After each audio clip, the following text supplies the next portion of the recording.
गुरुकुल की इस व्याख्यानमाला में आप सब लोगों का स्वागत है।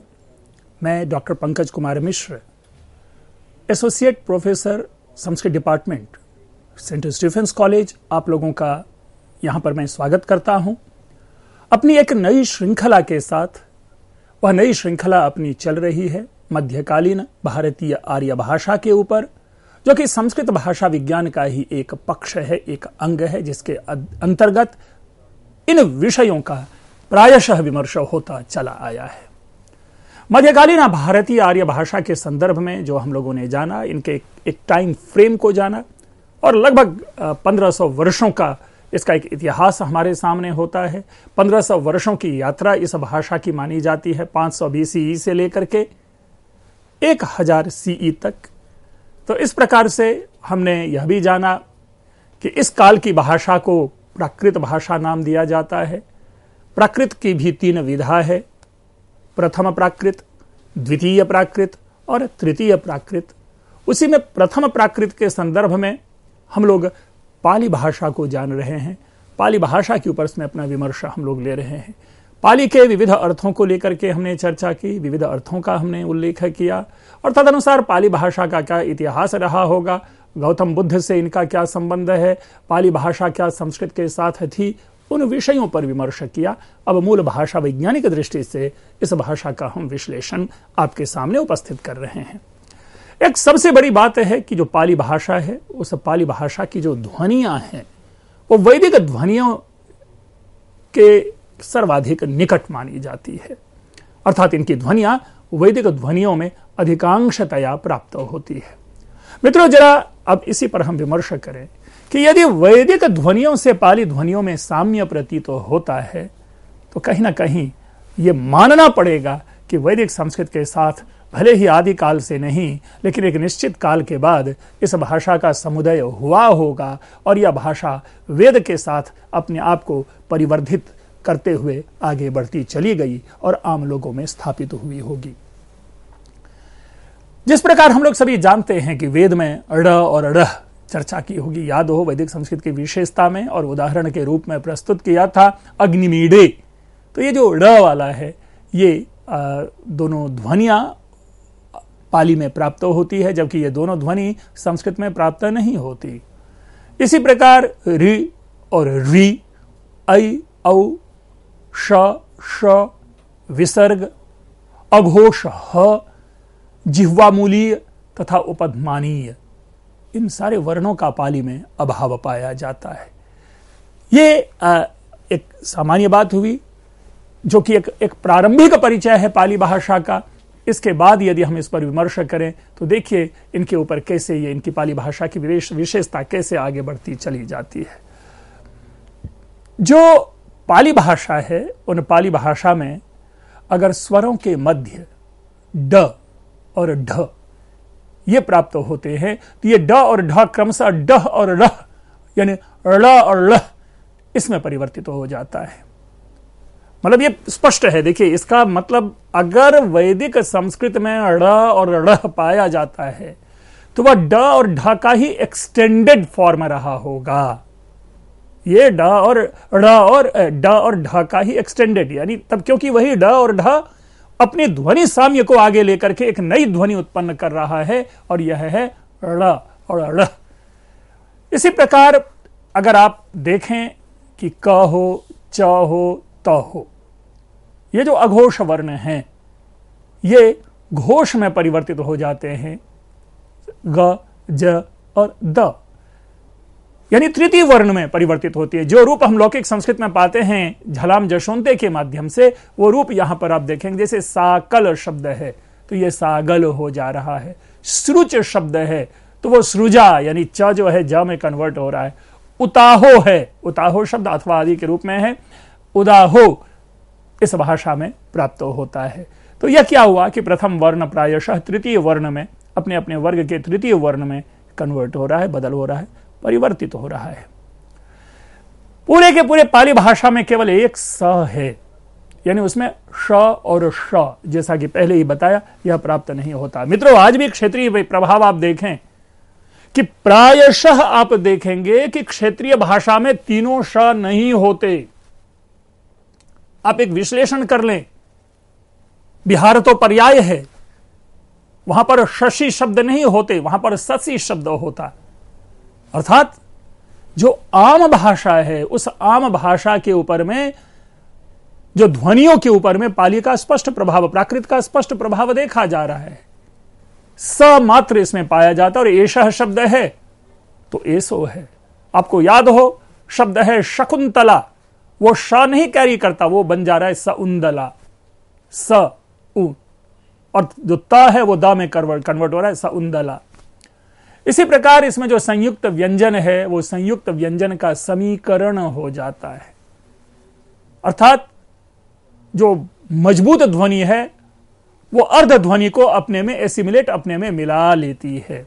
जैसे धर्म शब्द है, अब मां है वो र को भी अपने में समीकृत कर ले रहा है, और धर्म का बनता है धम्म।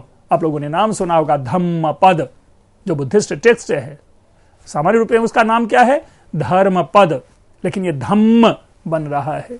इसी तरह कर्म है, कर्म कम्म बन रहा है, तस्य तस्य बन रहा है। अब देखिए, मैंने कहा था जो स्ट्रॉन्ग, जो मजबूत ध्वनि होती है, और सब में तो हमने देखा कि मां रा को अपने में मिला रहा है, लेकिन या की अपेक्षा स साउंड जो है वो ज्यादा पावरफुल है, इसलिए या को वो अपने में एसिमिलेट कर रहा है, तस्य का तस्य हो रहा है।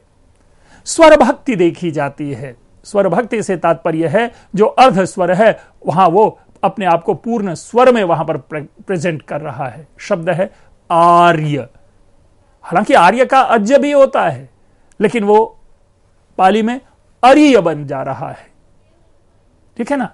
और अगर आप लोग ध्यान हो, जो जैन नमोकार मंत्र है, तो वहां पर नमो अरिहम जो है ना, आयरियानम, जो आचार्य के लिए हुआ है शब्द, तो वहां पर रियानाम है, नमो आयरियानम। तो इस तरह से ये अरि जो है वह स्वर भक्ति का यह संकेत हमें इसमें प्राप्त होता है। इसमें बलात्मक स्वराघात है, अर्थात जो स्वर जो है उस स्वर के साथ स्वर पर बल दिया जाता है, तो बलात्मक स्वराघात है। सबसे बड़ी जो एक विचित्रता है वह शब्द रूप और धातु रूप को लेकर के है।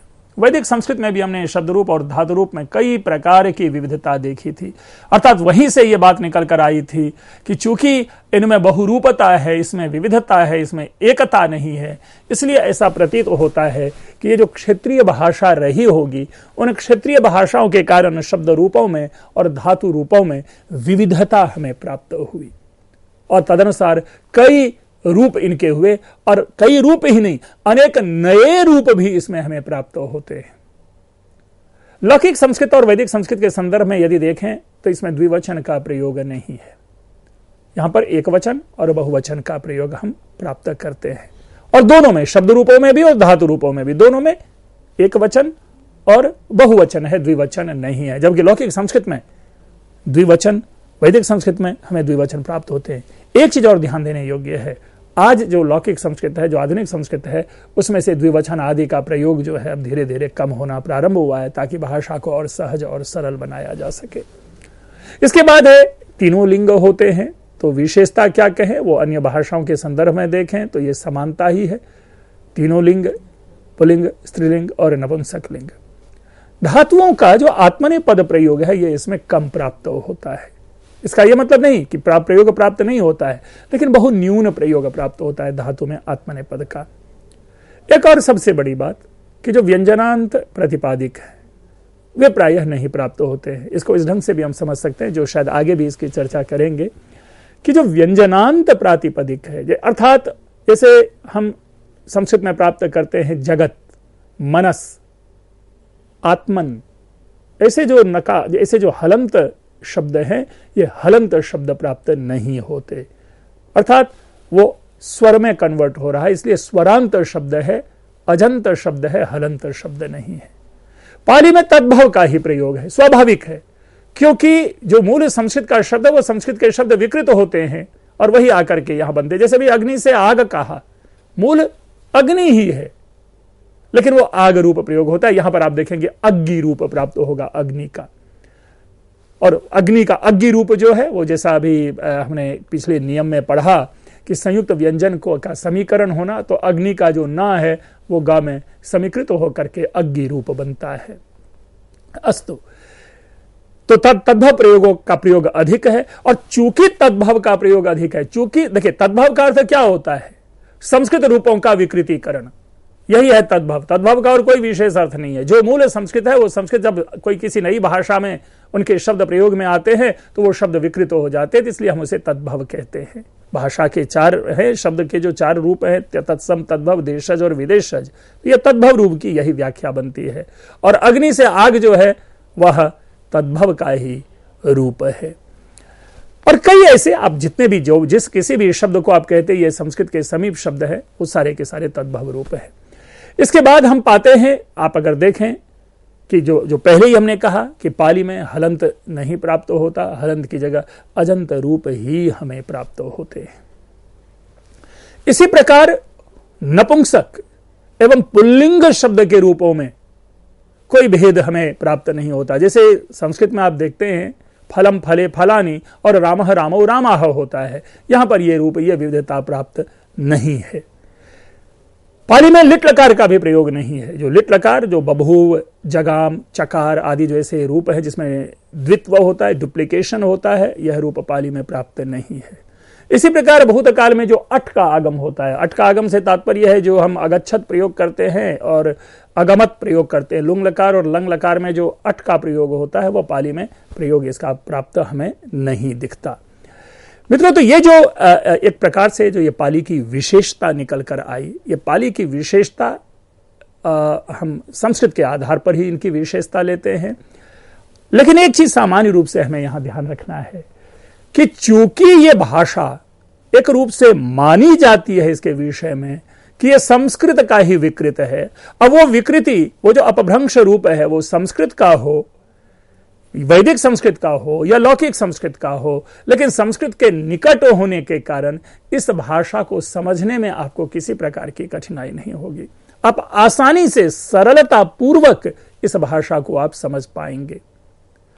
तो यह प्राकृत की है। और अगर साहित्यिक दृष्टि से देखें तो एक निश्चित काल खंड तक पाली में असंख्य साहित्य लिखे गए और भारतीय सभ्यता और संस्कृति को अद्यतन करने में, अपडेट करने में, उनको और महत्वपूर्ण बनाने में इक्वली पाली भाषा की हम भूमिका देखते हैं।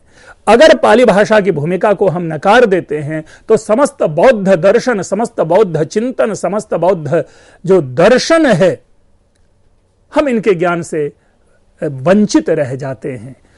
तो इसलिए पाली भाषा के महत्व को नकारा नहीं जा सकता, ना ही नकारा जाना चाहिए। कभी कभी तो हमें ऐसा लगता है कि अगर संस्कृत भाषा में इतनी दृढ़ता आई है, संस्कृत भाषा अगर इतना परिष्कृत और सुंदर बन पाया है, तो वो परिणाम भी पाली का ही है। साथ ही यह भी देखिए कि एक विशिष्ट व्यक्ति जिसने समाज को प्रभावित किया, यदि उनके सारे कथन उस भाषा में प्राप्त होते हैं तो यह भाषा कितनी महत्वपूर्ण रही होगी उस समाज के लिए। और तभी मैं कहता हूं कि भारतीय संस्कृति को अद्यतन करने में पाली भाषा की महती भूमिका रही है। तो यह प्राकृत जो है, प्रथम प्राकृत की हमने प्रथम प्राकृत के प्रथम उपभेद की चर्चा की और वो प्रथम उपभेद पाली की थी। मित्रों, इसके साथ एक और उपभेद इनका प्राप्त होता है जिनको कि शिलालेखी पाली कहा जाता है। अब प्रश्न यहां पर क्या है, क्या अगर इसे हम शिलालेखी पाली कहते हैं तो जिस पाली के विषय में अभी हमने पढ़ा, जिसे कि प्रथम प्राकृत का प्रथम उपभेद पाली कहा गया, तो उसे क्यों ना हम साहित्यिक पाली कह दें, क्यों ना हम पुस्तकीय पाली उसका नाम दे दें, उनको केवल पाली शब्द क्यों कहें? हां, इसके पीछे कारण यह है कि अगर हम देखें शिलालेखी प्राकृत कहने के पीछे, तो एक तरह से जो भारत के जो प्राप्त होने वाले प्रथम अभिलेखों में अशोक के अभिलेख रहे हैं, जिसमें सर्वप्रथम हमारा साक्षात्कार, हमारा संबंध उस पाली भाषा से प्राप्त होता है। मित्रों, अशोक के प्रायशः अधिकांश अभिलेख इसी अशोकन में प्राप्त होती है। मैं दो मूल विषय को कहना और भूल गया, वो पाली भाषा की विशेषता के संदर्भ में, और वो विषय ये है कि पाली भाषा में विसर्ग का प्रयोग प्राप्त नहीं होता। ये जो पाली भाषा है उसमें विसर्ग आप नहीं पाएंगे। तो एक यह मूल चीज है अपने यहां जिसे देखना है। इसके साथ ही संधि की बात आती है। जो संधि है, तो यहां पर विसर्ग संधि भी प्राप्त नहीं होगी, स्वर संधि प्राप्त होगी, विसर्ग संधि प्राप्त होगी, जैसे उताहो उदाहो में हम देख रहे हैं। तो इस प्रकार ये दोनों इसकी विशेषता थी। अचानक फ्लैश किया, अचानक ये आया, ये दोनों महत्वपूर्ण है, क्योंकि ये जानना जरूरी होता है कि हमें संस्कृत में विसर्ग प्राप्त नहीं होते। हाँ, एषः का एसो बनता है, लेकिन ऐसा लग रहा है कि विसर्ग का जो वो रूप है हशिचा वाला, उस हशिचा को एशो ने आत्मसात कर लिया है और वो एसो ही प्रयोग में चल पड़ा। ये एसह प्रयोग नहीं होता, एसो प्रयोग होता है। संस्कृत में यह एशह बनेगा और उस विसर्ग के बाद यदि हर्ष प्रत्याहार आएगा तब जाकर के वह एशो बनेगा। तो ये दो आवश्यक चीज थी जिसका आपके सामने उल्लेख किया जाना आवश्यक था, जो स्मृति पटल से विलुप्त हो गया था। ये दो सूचना थी। हम आते हैं पुनः शिलालेखी संस्कृत के ऊपर अपनी चर्चा के लिए। जैसे आप देखेंगे, अगर हम उससे पहले शिलालेखी संस्कृत की बात करें तो आते हैं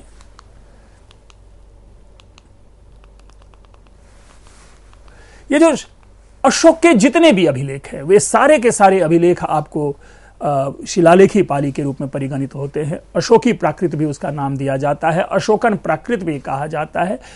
और एक लगभग अगर अभिलेख देखें, जो पूरे अफगानिस्तान से लेकर के और आगे जहां तक चले जाए दक्षिण तक, मतलब श्रीलंका तक, या जब भी इस तरह की चीजें हैं, अशोक ने पाली को सहारा बनाया, आश्रय पाली का ग्रहण किया और उसे आप ले गए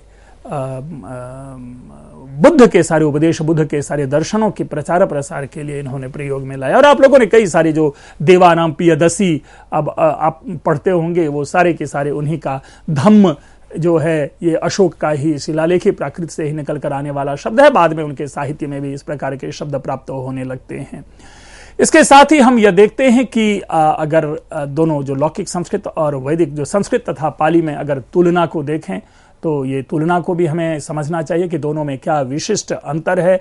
पहले तो ये देखें कि जो संस्कृत है यह प्राचीन आर्य भाषा के रूप में इसको स्वीकारा जाता है। अगर संस्कृत और पाली के साम्य वैषम्य की चर्चा करें तो संस्कृत भाषा को प्राचीन आर्य भाषा की श्रेणी में रखा है, जो आप लोग सभी जानते हैं, जब से भाषा का उदय हुआ 500 ईस्वी पूर्व तक। और पाली जो है मध्यकालीन आर्य भाषा है, जिसका भी आप लोगों के सामने विश्लेषण कर रहे हैं।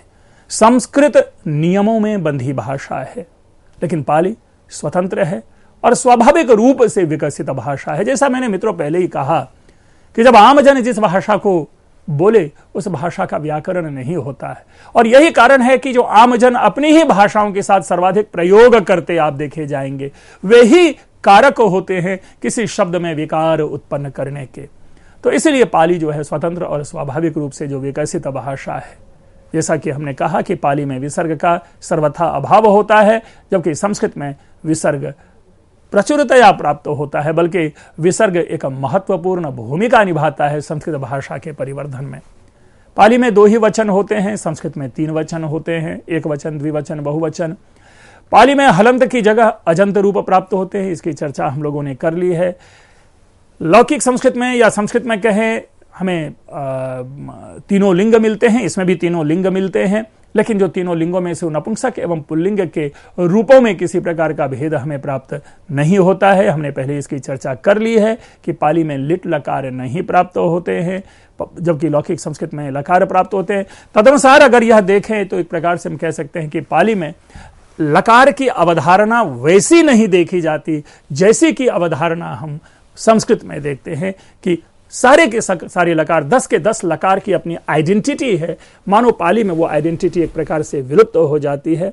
दूसरे रूप में जो गण प्रयोग होते हैं, हम आप सभी जानते हैं कि संस्कृत में 10 गण होते हैं, भुआदि गण, चुरादि गण आदि ऐसे जो गण है, रुधादि गण, तनादि गण, तुदादि गण, दिवादि गण, ऐसे गण।